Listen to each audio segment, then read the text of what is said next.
Break के बाद आपका स्वागत है। विधानसभा चुनाव की तैयारी के बीच सीएम हेमंत सोरेन दिल्ली दौरे पर और इंडिया ब्लॉक के नेताओं से मुलाकात कर रहे हैं। सीएम हेमंत के दौरे को लेकर के चर्चा का बाजार भी काफी ज्यादा गर्म है और अटकलें लगाई जा रही है कि सीएम विधानसभा चुनाव की तैयारी को लेकर दिल्ली गए हुए हैं। रिपोर्ट देखिए।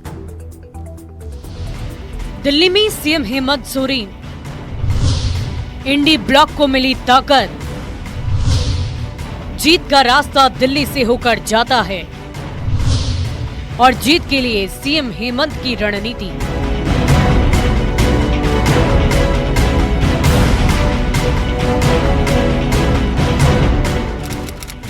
चार जुलाई 2024 ये वो तारीख है जिस दिन हेमंत सोरेन ने तीसरी बार झारखंड की कमान को अपने हाथों में लिया था। भारत के संविधान के प्रति सच्ची श्रद्धा और निष्ठा रखूंगा।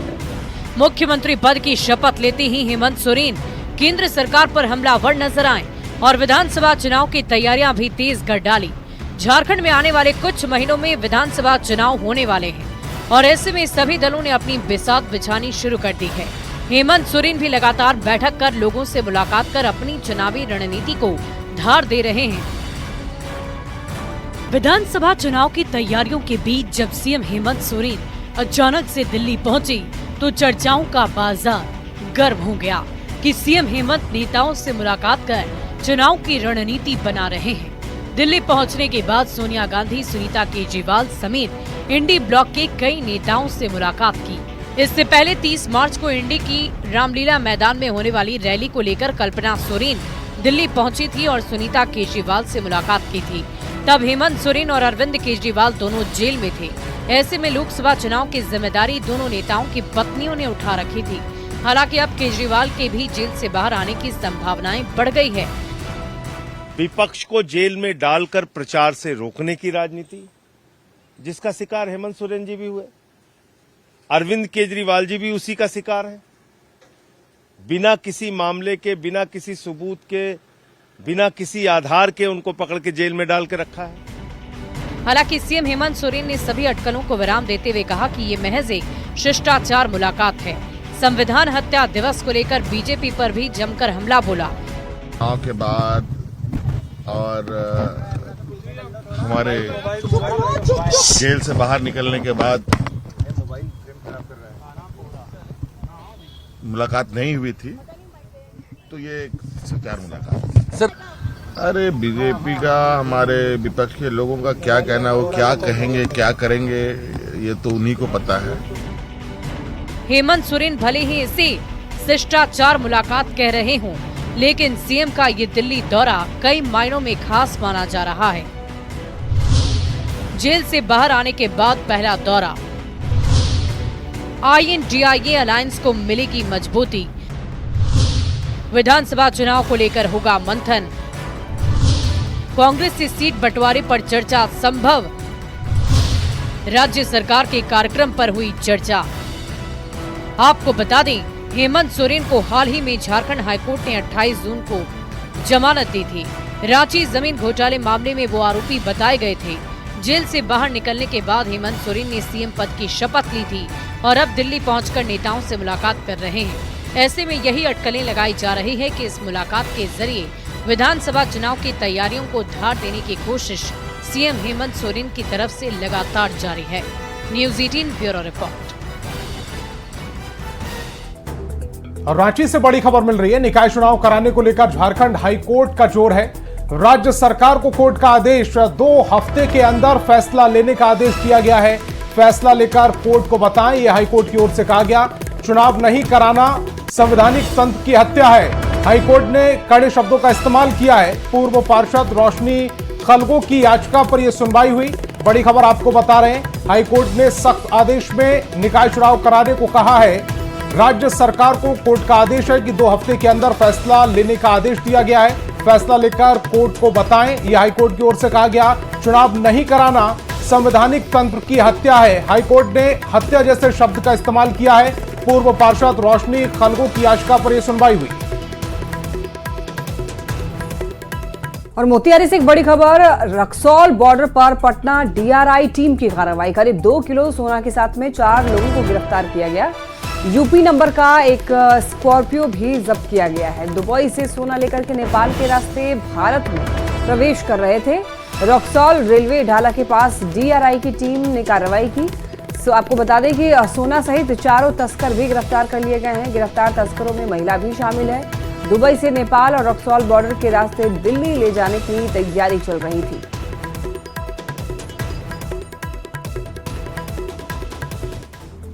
दरभंगा में इस्लामिक झंडे के साथ फिलिस्तीन का झंडा लहराने के मामले में प्रशासन ने एक्शन लिया है। दरभंगा के एसएसपी जगुनाथ रेड्डी के निर्देश पर बड़ी कार्रवाई करते हुए पुलिस ने नगर थाने में 2 युवक मोहम्मद शाहिद साकीन और मोहम्मद इब्राहिम पर नामजद एफआईआर दर्ज कर गिरफ्तारी के लिए छापेमारी में जुट गई है। सदर एसडीपीओ अमित कुमार ने इसकी पुष्टि की। आपको यह भी जानकारी दें कि मिट्टी लाने की रस्म अदायगी की एक जुलूस के दौरान एक युवक ने फिलिस्तीन का झंडा लहराया था। कार्रवाई ये है कि 8 तारीख को मिट्टी लाने के क्रम में जो जुलूस निकला था उसमें कुछ लड़कों के द्वारा झंडा दिखलाया गया था, जैसा वीडियो वायरल में दिखा जा रहा है। उन लड़कों को चिन्हित कर, उस स्थान को चिन्हित कर यथोचित कार्रवाई की जा रही है। कांड दर्ज कराया गया है संबंधित धाराओं के अंतर्गत और उनकी गिरफ्तारी के लिए छापेमारी। अमेरिका के पूर्व राष्ट्रपति पर हमला। बता दें आपको, डोनाल्ड ट्रंप की रैली में गोलियां चली। अमेरिका के पेंसिल्वेनिया की रैली में गोली चली है और आपको बता दें कि डोनाल्ड ट्रंप के चेहरे पर खून का निशान भी दिखा है। डोनाल्ड ट्रंप को अस्पताल में भर्ती कराया गया है और कहा जा रहा है कि कान को टच करते हुए गोली लगी है और कान से खून भी बहता हुआ नजर आया है। अमेरिका के पूर्व राष्ट्रपति पर हमला। बता दें आपको, डोनाल्ड ट्रंप की रैली में गोलियां चली। अमेरिका के पेंसिल्वेनिया की रैली में गोली चलने की खबर सामने आई। डोनाल्ड ट्रंप के चेहरे पर खून के निशान भी देखे गए। कान को छूते हुए गोली जो है वो निकल गई और आपको बता दें कि कान से खून भी बहता हुआ दिखाई दिया है। तो सुरक्षा में ये बड़ी चूक की खबर। डोनाल्ड ट्रंप को अस्पताल में भर्ती करा दिया गया है। पूर्व राष्ट्रपति पर हमला। अमेरिका के पूर्व राष्ट्रपति डोनाल्ड ट्रंप के चेहरे पर खून के निशान भी देखे गए। देख सकते हैं आप, यहाँ भारी संख्या में यहाँ पर लोग इकट्ठा हुए थे और इसी दौरान गोली चली। सुरक्षा में ये बड़ी चूक। और बता दें, डोनाल्ड ट्रंप के चेहरे से खून के निशान भी देखे गए। कान के पास खून बहता हुआ दिखाई दिया। गोली जो है कान को छूते हुए निकल गई। हालांकि बाल बच गए डोनाल्ड ट्रंप और ये जो निशाना डोनाल्ड ट्रंप की ओर ही था, लेकिन बाल बच गए हैं डोनाल्ड ट्रंप। बता दें आपको, रैली में गोली चलने की खबर सामने आई। पेंसिल्वेनिया की रैली में गोली चलाई गई। और पटना से बड़ी खबर मिल रही है। परिवहन विभाग का एक्शन। यूपी में उन्नाव बस हादसे के बाद भी एक्शन हुआ है। बिहार सरकार की बड़ी कार्रवाई। बसों के अवैध संचालन पर यह डंडा चला। 252 बसों से 48 लाख जुर्माना वसूलेगी। 26 बसों को जब्त कर लिया गया है। 556 बसों की परमिट फिटनेस की जांच होगी। इंश्योरेंस और प्रदूषण की भी जांच की जा रही है। बड़ी खबर आपको बता रहे हैं, 252 बसों में से 48 बसों पर 48 लाख का जुर्माना वसूला जाएगा। यूपी में उन्नाव बस हादसे के बाद भी एक्शन। बिहार सरकार की बड़ी कार्रवाई। बसों के अवैध संचालन पर डंडा चला है। 252 बसों से 48 लाख जुर्माना वसूला गया। 26 बसों को जब्त किया गया है। 556 बसों की परमिट फिटनेस की जांच, इंश्योरेंस और प्रदूषण की भी जांच की गई। नवादा सदर अस्पताल का एसडीएम अखिलेश कुमार, डीटीओ सहित 3 सीनियर डिप्टी कलेक्टर ने अचानक अस्पताल का निरीक्षण किया और अवैध रूप से चलने वाली 9 एम्बुलेंस को जब्त करते हुए डीटीओ को जांच करने का निर्देश दिया। जांच के दौरान गार्ड अनुपस्थित पाए गए। साथ ही अस्पताल की साफ सफाई की व्यवस्था भी खराब दिखी। वहीं हॉस्पिटल के मेन गेट पर तैनात गार्ड और एंट्री रजिस्टर जो है वो नहीं मिले।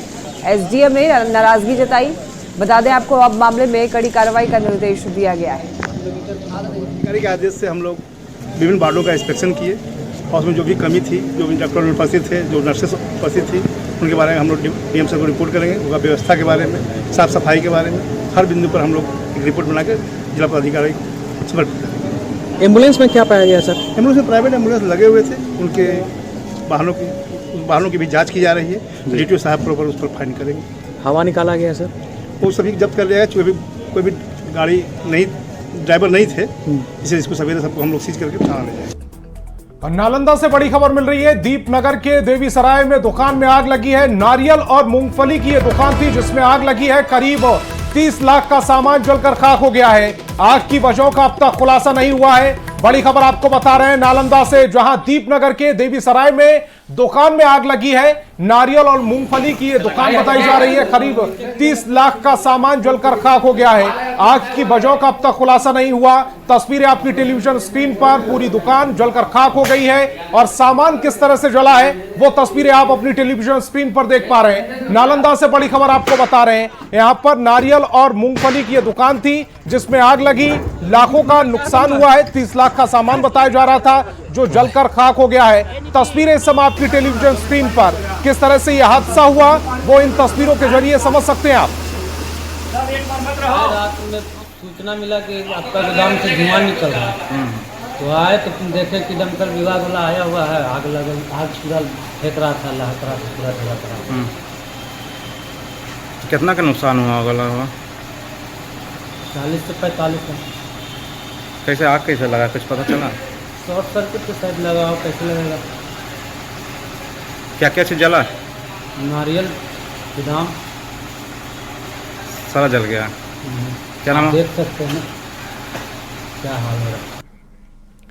मोतिहारी के पकड़ी दयाल में लव जिहाद की नीयत से अगवा 2 नाबालिग बच्ची के अपहरण कांड का पुलिस ने खुलासा कर दिया। अपहरण कांड में शामिल 2 आरोपी को पुलिस ने दिल्ली से गिरफ्तार कर जेल भेज दिया है। मधुबन के गढ़िया ओपी क्षेत्र से 6 जुलाई को 2 नाबालिग बच्ची का गलत नीयत से अपहरण का मामला दर्ज हुआ है, जिसके बाद पुलिस ने मधुबन के बड़ा कोयलहरा में आरोपी कैफ और छोटा कोयलहरा के साहिल बाबू को दिल्ली से गिरफ्तार किया। बच्ची के अपहरण में इस्तेमाल स्कॉर्पियो को भी गोरखपुर से जब्त कर लिया। अगवा 2 नाबालिग बच्ची की मेडिकल जांच अब की जा रही है। के द्वारा और एसआईटी टीम के द्वारा 48 घंटों के अंदर दोनों बच्चियों को बरामद किया गया दिल्ली से, और इस कांड में संलिप्त दोनों अभियुक्त जो कि गढ़ैया के रहने वाले हैं, बच्चियों को बरामद किया गया। बच्चियों को चिकित्सा जांच और उनका न्यायालय में बयान के लिए विधि सम्मत कार्रवाई की। और पूर्वी चंपारण में भ्रष्टाचार के मामले में बड़ा एक्शन हुआ है। पूर्वी चंपारण के इतिहास में पहली बार चंपारण डाक का प्रमंडल से डाक सहायक को डिमोशन कर डाकिया बना देने का मामला सामने आया। 12 लाख रुपए गबन के आरोपी मलाही उप डाक घर के तत्कालीन डाकघर और वर्तमान में प्रधान डाकघर के डाक सहायक मनीष कुमार मिश्र को डिमोशन कर डाकिया बनाया गया है। साथ ही उन पर 4 लाख रुपए का जुर्माना भी लगाया गया है। रक्सौल के उप डाकघर के डाक सहायक रमण कुमार वर्मा पर भी कार्रवाई की। रमण कुमार वर्मा पर 4,33,000 रुपए का गबन का आरोप है। इस मामले में कार्रवाई करते हुए उनके मूल वेतन को 6 स्टेज डाउन कर दिया गया है। साथ ही उन पर 55,000 रुपए का जुर्माना भी लगाया गया।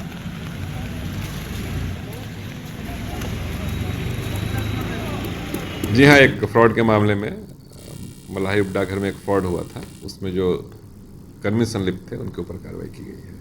डिमोशन की बात है? जी हाँ, विभागीय नियमों के तहत उन पर कार्रवाई की गई है और उन्हें डाक सहायक से डाकिया के पद पर डिमोट किया गया है।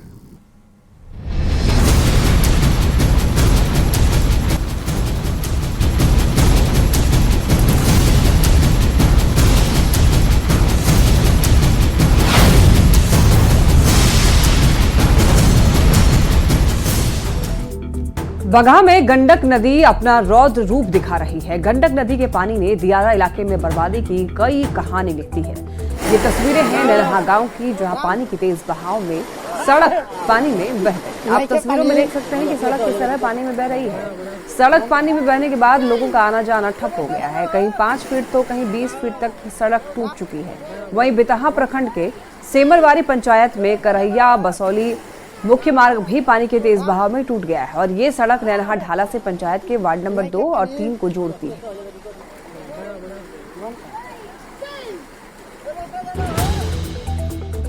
और खगड़िया में कोसी नदी उफान पर है। कोसी का पानी निचले इलाकों में फैलता जा रहा है। निचले इलाकों में पानी घुसने से लोगों को परेशानी हो रही। अलौली प्रखंड के पाठक टोला के पास सड़क पर पानी आने के बाद लोगों को भारी परेशानी हो रही है। कोई बाइक को किसी तरह पार करा रहा है तो कोई पैदल ही सड़क पार करने की कोशिश कर रहा है। सड़क पर पानी आने के बाद नावों का परिचालन शुरू हो गया है।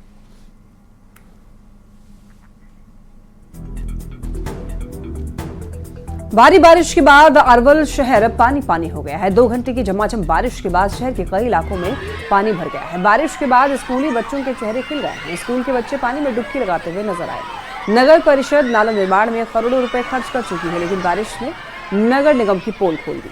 बता दें आपको, बैदराबाद के वार्ड नंबर 21 और 22 में पानी जमा होने के बाद लोग अब परेशान भी दिख रहे हैं।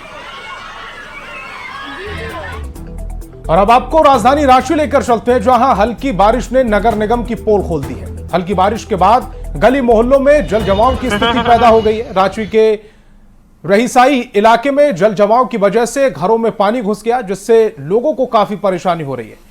नगर निगम के मुताबिक जल जमाव में जनता भी दोषी है। रिपोर्ट्स हम लोग के पास आए हैं और उस पर हम लोग देख रहे हैं क्या इंटरवेंशंस किया जाए। कहीं एक जगह पे इंफ्रास्ट्रक्चर बनाने की ज़रूरत है जो कि टाइम टेकिंग है, लेकिन कुछ जगह पे छोटे छोटे इंटरवेंशन से इस जल जमाव की स्थिति को हम लोग निष्पादित कर सकते हैं, तो उसके लिए हम लोग कार्य कर रहे हैं। साहिबगंज में भी जल जमाव की वजह से जनजीवन अस्त व्यस्त हो गया है। मंडरो अंचल क्षेत्र में जगह जगह जल जमाव है, जिसके चलते लोगों को काफी परेशानी हो रही है। जल निकासी की कोई समुचित व्यवस्था नहीं होने के कारण लोगों की परेशानी और बढ़ रही है। करीब 80 से 100 घर इससे प्रभावित हैं। लोगों के बीच अब बीमारियों के फैलने का भी खतरा मंडराने लगा है। स्थानीय लोगों का कहना है कि एसडीओ और उपायुक्त ने जल जमाव की समस्या से निजात दिलाने का आश्वासन दिया था, लेकिन अभी तक इस समस्या से छुटकारा नहीं मिल पाया है। चीज का पानी घुसा है आप लोग के घर में? घर से बोहा आया, वही आकर को घुस गया। बारिश का पानी है? हाँ। तो अच्छा, कैसे रहते हैं? पूरा घर में पानी भरा हुआ है। क्या कीजिएगा, रात भर जगले रह गया 3 दिन। 15 दिन से है? बरसा पहला पानी से। अच्छा, यानी बरसात का पानी ये घुसा हुआ है।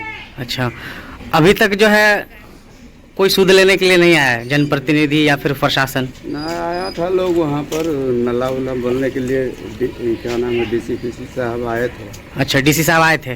कितने दिनों से इस तरह से रह रहे हैं आप लोग? 17-18 दिन से ऐसा स्थिति है। 17-18 दिन से है? 17-18 दिन से बच्चा घर से बाहर नहीं निकला। छत पर लेटरिन करना, घरे में रहना। अच्छा, मतलब घर से भी बाहर नहीं निकल पा रहे हैं? घर से भी बाहर नहीं। जो ड्यूटी वाला है वो ड्यूटी जाते हैं, लेकिन हम लोग घर से बाहर नहीं निकलते।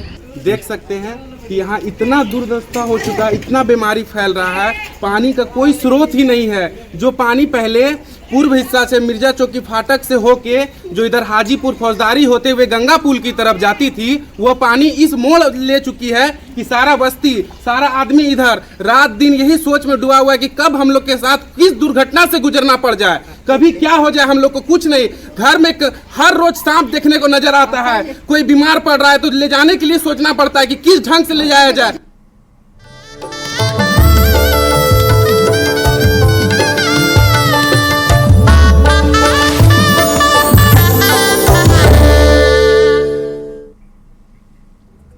रिलायंस इंडस्ट्रीज के चेयरमैन मुकेश अंबानी और नीता अंबानी के छोटे बेटे अनंत अंबानी और उद्योगपति वीरेन मर्चेंट की बेटी राधिका मर्चेंट शुक्रवार को शादी के बंधन में बंध गए। सबसे बड़ी शादी का जश्न अभी खत्म नहीं हुआ है। शनिवार को जियो वर्ल्ड सेंटर में आयोजित शुभ आशीर्वाद सेरेमनी में पीएम नरेंद्र मोदी भी शामिल हुए। पीएम मोदी ने अनंत अंबानी और राधिका को आशीर्वाद के साथ शादी की शुभकामनाएं दी। नवविवाहित जोड़े ने पीएम मोदी के पैर छूकर उनका आशीर्वाद दिया। तो वहीं प्रधानमंत्री मोदी का स्वागत मुकेश अंबानी और नीता अंबानी ने किया। वो दोनों पीएम मोदी को समारोह स्थल तक ले आए। इसके बाद पीएम मोदी वहीं पर पास बैठे हुए स्वामी अभिमुक्तेश्वरानंद सरस्वती के पास पहुंचे, पैर छू करके उनका आशीर्वाद लिया। अभिमुक्तेश्वरानंद सरस्वती ने पीएम को आशीर्वाद देने के साथ साथ उन्हें अपने गले से रुद्राक्ष निकालकर पहनाया।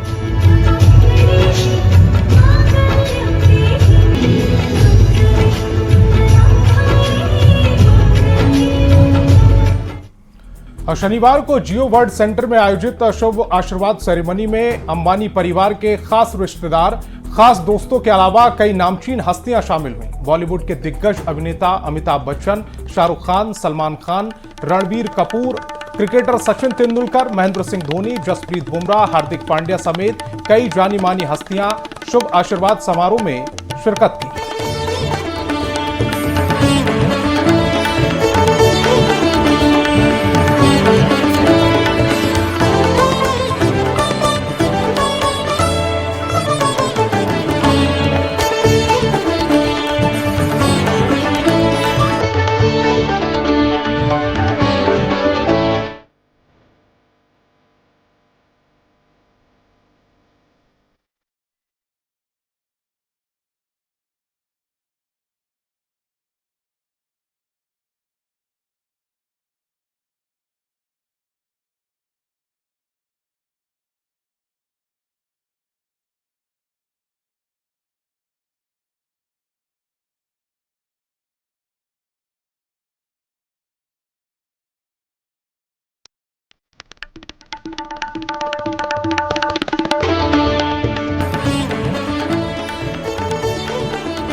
इस समय ये अद्भुत तस्वीरें आप अपनी टेलीविजन स्क्रीन पर देख पा रहे हैं। बाबा बागेश्वर इन तस्वीरों में नजर आ रहे हैं, द ग्रेट खली भी इन तस्वीरों में नजर आ रहे हैं। इससे पहले हमने महेंद्र सिंह धोनी को दिखाया था, जगत गुरु शंकराचार्य को इन तस्वीरों में देख पा रहे हैं आप। तमाम मेहमान वहां पर मौजूद हैं। हॉलीवुड स्टार्स भी वहां पहुंचे, इसके अलावा बॉलीवुड और साउथ के सुपरस्टार रजनीकांत भी इन तस्वीरों में नजर आ रहे हैं। भारतीय क्रिकेटर सचिन तेंदुलकर की मौजूदगी इन तस्वीरों में दर्ज है। इसके अलावा मथुरा से सांसद हेमा मालिनी इन तस्वीरों में नजर आ रही हैं। सानिया मिर्जा जो पूर्व खिलाड़ी रही हैं वो इन तस्वीरों में है। पूर्व मिस वर्ल्ड ऐश्वर्या राय को भी इन तस्वीरों में आप देख पा रहे हैं। चिराग पासवान, बिहार की शान चिराग पासवान को भी आपने इन तस्वीरों में देखा। जानवी कपूर इस समय स्क्रीन पर नजर आ रही हैं। रवि किशन जो कि बीजेपी सांसद हैं गोरखपुर से, वो भी इन तस्वीरों में देखे जा रहे हैं। जैकलीन फर्नांडिस को आप तस्वीरों पर देख पा रहे हैं। और ये शाहिद कपूर अपनी पत्नी के साथ इस शुभ आशीर्वाद का गवाह बने। संजय दत्त भी वहां पर मौजूदगी दर्ज कराते हुए नजर आए। रामचरण साउथ के सुपरस्टार भी अनंत अंबानी को आशीर्वाद देने पहुंचे और इसके साथ ही बॉलीवुड के सुपरस्टार शाहरुख खान भी अपनी पत्नी, अपनी फैमिली के साथ अनंत अंबानी को आशीर्वाद देने पहुंचे। सलमान खान की मौजूदगी भी इन तस्वीरों में नजर आ रही है। अनंत और राधिका को शुभ आशीर्वाद देने सलमान खान भी पहुंचे और उन्होंने अपनी मौजूदगी दर्ज कराई। आलिया भट्ट भी इन तस्वीरों में नजर आ रही हैं। आलिया भट्ट भी वहां पर मौजूद रही।